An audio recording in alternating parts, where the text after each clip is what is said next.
So we're not quite at the release of the refines, but we got some projections from our typical two guys, Greid and Shamil. I didn't switch over. Shamil. So we're gonna take a look at what they are projecting, and I think we'll start with.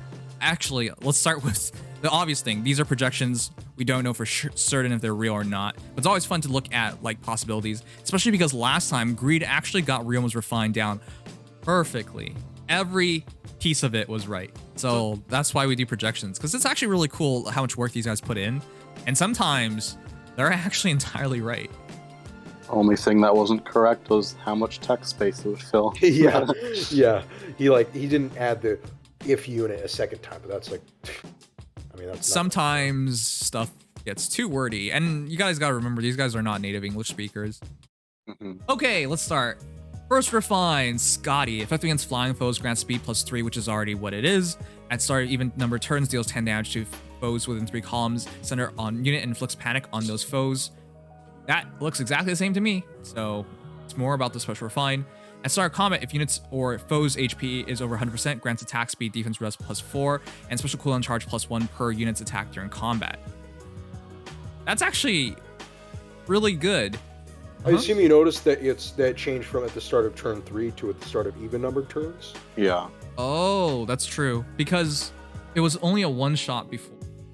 Yeah, and it's more a lot better now. Because even numbered, it happened on Lunatic, it happened on every even numbered turn. That's true, yeah. It was a nightmare to deal with, yeah.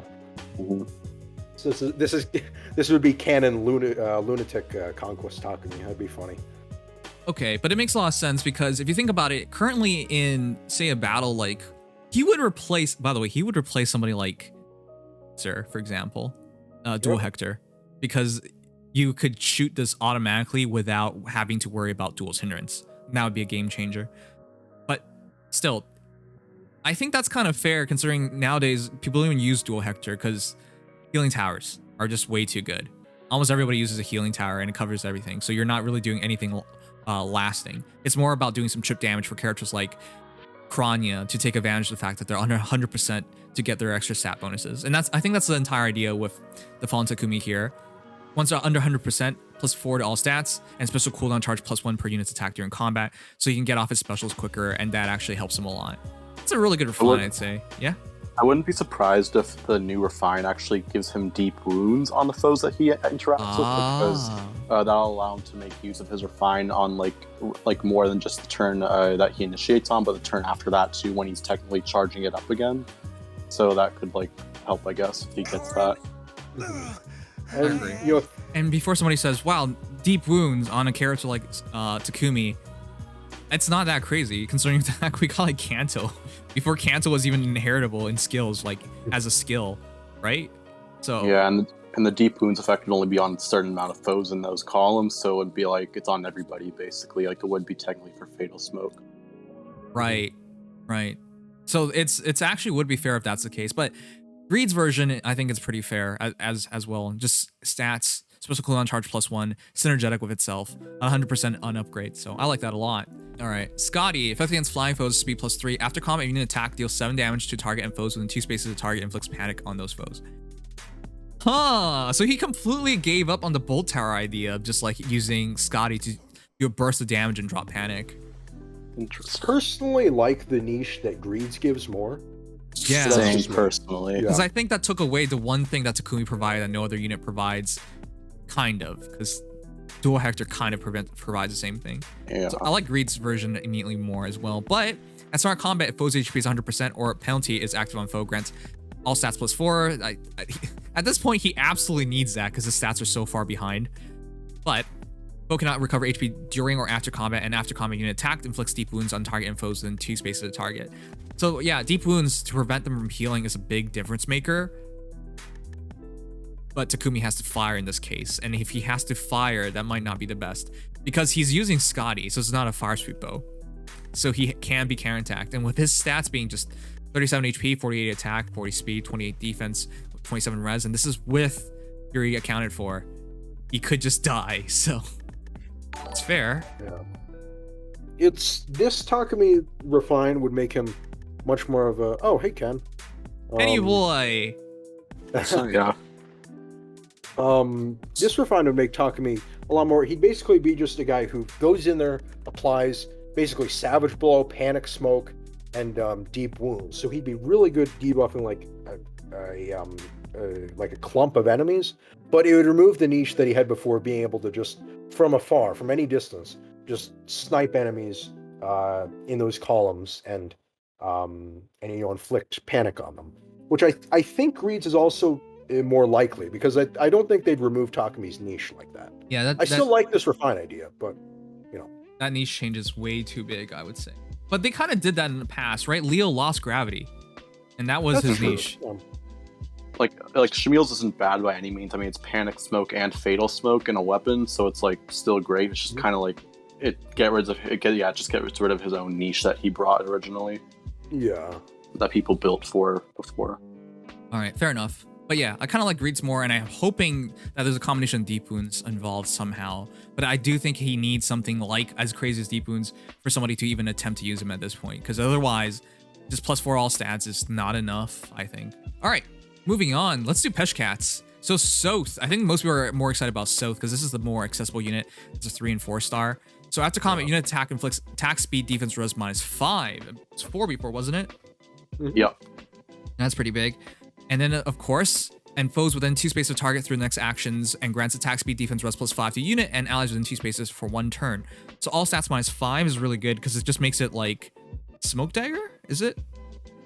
Smoke Dagger is 6, but it's pretty close. It's close. Yeah, it just gets the buff like Rogue Dagger instead. Right. Kind of like Light Breath in a sense, yeah. Yeah. Also kind of like Veronica's weapon. At start combat, if unit's HP is over 25%, grants attack speed +5 during combat, and also if unit is within 2 spaces of support partner, foe can attack. I like this. It's fair, because he's also like, if you play through the Telia series, Radiant and Dawn in particular, his connection with Micaiah, so yeah, the entire partner idea wouldn't be the worst. Good job, Micaiah. In terms of like setting him up, like one of the worries that I've always had with him is just like, hey, he gets hit and he dies. Yeah. He's his defense really is low. squishy. Yeah. He's really, really squishy. So if there's non-counterattack status, he can drop all stats -5 and then all stats +5 to allies. And of course, it helps with attack and speed as well. So it's not bad. I kind of like that. Yeah, I like that. He made him like Clarice, sort of. As like a Layla, unit. Yeah, Layla or Clarice, yeah. When it comes to Shamil, after combat, unit attack inflicts attack speed, defense res -4, so still -4 and it's +4 this time. Does not look like it's any different. It's the same, yeah. Okay, if unit initiates combat or if unit's within 2 spaces of an ally, grants attack speed +5 to unit during combat, and also if bonus or penalty is active on foe cannot counterattack. So more of a restriction in order to get the non-counterattack status in this one. I was thinking it'd make a little more sense if a bonus is active on him, or if a penalty is active on the foe, because he's going to naturally be getting bonuses himself. So that would kind of make sense for him to activate the effect as well. His base stats are 39 HP, 55 attack, 38 speed, 17 defense, and 16 res. This is a life and death, so just -5 attack, 5 speed, add 5 defense, 5 res. So yeah, he's still one of the best heroes in the entire game when it comes to base attack for dagger heroes, 36 attack at base. The question is, can either of these refines convince people? The most common thing on Sothe is Broly fan, but can it convince someone to like not use Broly fan? For me, I'm fine with it because I'm not a Broly fan user. I just run Sothe as is with Peshkatz and Life and Death Desperation. It's like nothing crazy, but I know very well his limitations because his low defense and low res really get annoying to deal with. So it's more his high HP just sets up into Desperation. But yeah, I kind of like the ideas of being able to get like the stat drop and stat increases a lot safer with the non-counterattack. I think Shamil0's is too conservative, because I don't think that's enough to make Sothe very relevant still. It may be, like I think making him like Greid's are fine is definitely plausible, and also still useful as another archetype he can be. Right. Yeah. Let's do Flora right now. Hoarfrost knife. Special trigger cooldown count -1, which is what it was before. If unit introduces combat, it grants defense +20 during combat, and also if foe can counterattack, unit makes a guaranteed follow-up attack. Yes, now this can work on ranged units too. Yeah. Yeah, just melee. All right, if unit initiates combat or if unit is not adjacent to an ally, grants attack res +5 during combat. And also if unit deals damage to foe using a special effect, damage using the lower a foe's defense or res. Damage using lower a foe's defense or res. That's interesting to give her variable damage, just like her sister. Huh. The attack and res makes sense because she already has attack res solo, and of course the initiate or not adjacent makes sense for that. Right. So that way she can get it to trigger. Yeah, so she wants to be solo because she has a solo. So attack res +5 with attack res +6 makes a lot of sense. And of course, it's still a slaying weapon. So when it comes to using a special and then targeting a lower defense or res, so it's not always targeting lower defense or res, which I think is fair because Felicia's one niche that nobody even cares about can still remain with her, but still kind of get used by Flora. So I kind of like that. Okay, Hoarfrost knife, special trigger cooldown count -1. If you initiates combat and foe uses sword, lance, axe, dragon stone, or beast damage. So in other words, just not ranged. Defense +20 during combat, and foe can counter. Unit makes a guaranteed follow-up attack. If unit initiates combat or if unit is not adjacent to an ally, inflicts attack defense -5 on foe during combat. I like that a lot more. Attack defense -5 versus attack res +5 is more significant because you drop their attack, whether it targets or defense or res by 5s. Okay, on foe during combat, reduces damage from foe's first attack by 30%. So gives her like a little bit of a barrier in terms of like initiations. And if any damage gets reduced from foe's first attack by any source, including other skills, boost damage for unit's next attack by total damage reduced. Interesting. So it's like an ice mirror sort of thing, or I guess negating Fang, that kind of thing. Yeah, that kind of thing. And this also references Flora's personal skill in Fates, which is I believe called Icy Blood. And if she's what is it? I need to look it up, but I believe it's if she's hit, then she debuffs the enemy. Let's see. Oh yeah, when she's attacked by a non-adjacent enemy in Fates, she inflicts -3 skill and speed to them. So this kind of references that, I guess. Okay, fair enough. And yeah, this does work with her well because, of course, making a guaranteed follow-up means that you have to take a hit returned back to you. So the 30% reduction does help with doing that and making that accomplished. I like that a lot, actually. And that also opens her up to use impact seals to fully take advantage of things. Or if she just kills them, it doesn't matter. Oh, and I forgot to mention, Flora also deals half the damage back if Fates occurs. So this makes even more sense, yeah. Okay. The only thing that I was kind of surprised was that nobody took the stance that Picnic Flora took, which is to use her res in terms of like influencing attack and defense. They just straight up gave it to her in terms of like attack res +5 or attack defense -5 without like a res comparison, which is fair. I think that's better because that's a higher criteria, though it technically could provide a bit extra stats. But I would take guarantee stats over that. Because again, she's an older unit. Only thing I think that the IS may change is like they might update the base effect like a little bit, just a little bit, not like too much to make it like insanely strong, but just to make it more, I guess, more lenient, I guess, to activate rather than just having them need to counter back to make the guaranteed follow up. Yeah, I was just thinking they could do it. She makes a guaranteed follow up against any melee unit, even if they can't counter. That'd be interesting. Munin's Egg grants a res +3 at start of turn, inflicts attack speed defense res -5 on foes on the enemy team with the lowest speed through the next actions. Oh, okay, I see what happened here. Okay, so before it was just what, attack and res, I believe. Nobody even uses. Oh yeah, it was just attack and res, I believe. Yeah. Yeah, but now it's gotten the Gunther treatment, essentially of the seal blizzard. What's her B slot called again? Chilling Seal 2. Yeah. Chilling Seal 2. Yeah. So with the lowest speed through the next actions, and inflicts attack res -5 on foes in 2 spaces of foes on the enemy team with the lowest speed through their next actions. So I like that a lot. Similar to that. It's similar. It does a lot, which is what you need. If she's going to remain a debuffer, she kind of has to do more than just attack and res. So this influences the entire battle and helps every unit out, which is great. Additionally, at start combat, if foe's HP is 100%, or if penalty is active on foe, grants attack speed defense res +40 unit during combat, and deals damage equals 20% of unit's res. Okay, that is a very complete set. So in terms of becoming debuffer, 100% better. In terms of damage dealing, 100% better. And she gets even some stats.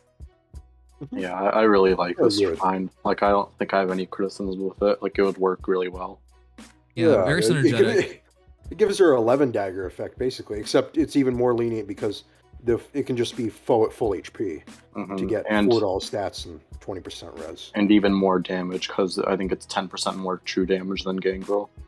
No, Gangrel gets 20% of its res. Oh, it's 20%? Oh, I thought it was 10%. Yeah. Interesting. No, yeah. 10% is Gaius on his speed. But right. Get fucked, guys. All right, well, that said, like, I like that a lot. It's makes me sad to this day. It keeps in mind everything she has and gives her, like, Really concise, but like really effective refine. But when it comes to Shamil, Muninn's egg grants res +3 at start of turn, inflicts attack speed res -6 on foes, no defense, but gives you 1 more point on everything. On foes on the enemy team with the lowest speed through the next actions, inflicts attack res -6 on foes with the 2 spaces of foes on the enemy team with the lowest speed through the next actions. So this one's much better for mages. In other words, it benefits her a bit more, but not as well for the entire team because there's no defense drops.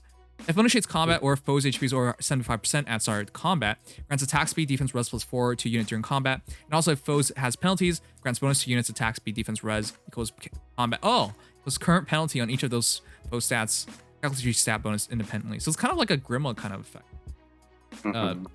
Yeah, like Saizo and Corrin. Oh, also yeah. I kind of like that a lot too. That makes a lot of sense. It would fully utilize her kit a bit better. But they did like to balance things out. He's not going to give her as much of a support ability because there's no defense. But still, that's really useful. Dropping it, no matter what, he's still like Sharena's still influencing in battle because dropping their attack will help every unit out. This is the hardest one for me to guess. Well, I do have a good idea that I think it's going to be more debuffs, but what else on top of the debuffs is what I'm trying to like figure out for the future. But yeah, I'm looking forward to Sharena a lot.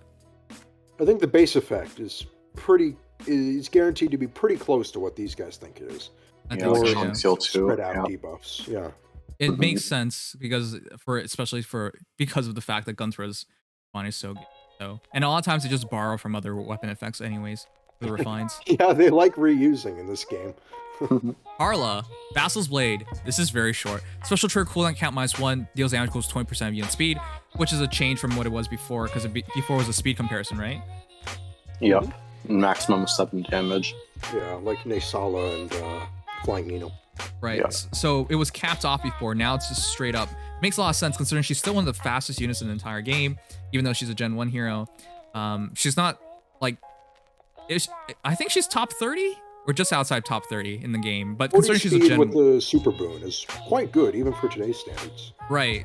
So she was one of the fastest units of her day and still one of the fastest period, but yeah, obviously doesn't compare completely well nowadays. Anyways, to start combat, if foes HP is over 75%, grants attack speed, defense res +4 during combat, and reduces damage from foes first attack by 20%. Kind of explains why it's so short, because that's very concise and very deadly. All stats +4 reduction in damage. Kind of reminds you of Ira, doesn't it? Pretty similar, yeah. Isn't it the exact same as Ira's refine? I don't think... Doesn't Ira does more, doesn't it? No, I mean like the refine effect itself. Well, no, I know. Oh yeah, it is the same effect. Okay. But I guess it's just I was confused because Ira's blade description, the base description, is a lot longer. Isn't that? Because I think that's really interesting because I don't think they're gonna be alike because. No, I do not. I do not think that's that the one all. thing that I hold against it. I don't think they're going to be alike. I think the base effect is a pretty solid prediction. Just doing like Flying Nino, unshackling the speed requirement, but the speed restriction. It's still there, but it's no longer about a challenge. Yeah, this restriction of +7 and the challenge. Yeah, and no cap on damage. So, but the other thing is just like you can't be. I don't think it's gonna be happen. I don't think they're gonna be like close to Ira. The reality is, if they're close to Ira, people just pick Ira. Why? Ira has Regno Astra. That's all it comes down to. That's right.